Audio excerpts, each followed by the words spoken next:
In today's video, I'm going to show you how to make the most of OneNote in meetings using the Windows desktop app. When I create a notebook for my projects, I will have a section for meetings, and this allows me to keep all the meeting notes in one place. Before a meeting, I will add a new page, and up here under the Home tab, I've got meeting details. And this gives me a list of all my meetings that I have today. If I want to choose a meeting in the future or in the past, I have this option at the bottom called Choose a Meeting from Another Day. But for this example, I'm going to go for this security planning meeting.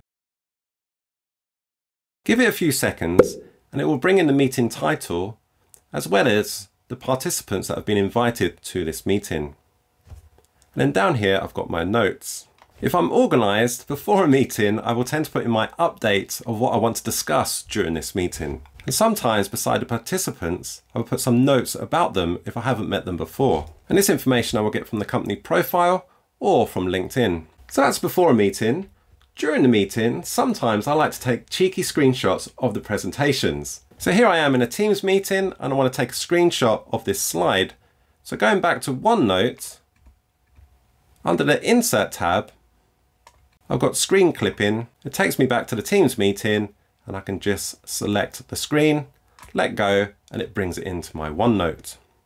If you have a tablet like the Surface Laptop Studio, you can also write notes on top of the screenshots. When the meeting's finished, sometimes you might want to share your notes, and you can do this really easily in OneNote. So from the Home tab, you've got Email page, and if I click here, this opens up a new email with all the participants in the To field, as well as the subject of the meeting and my meeting notes, including the screenshot.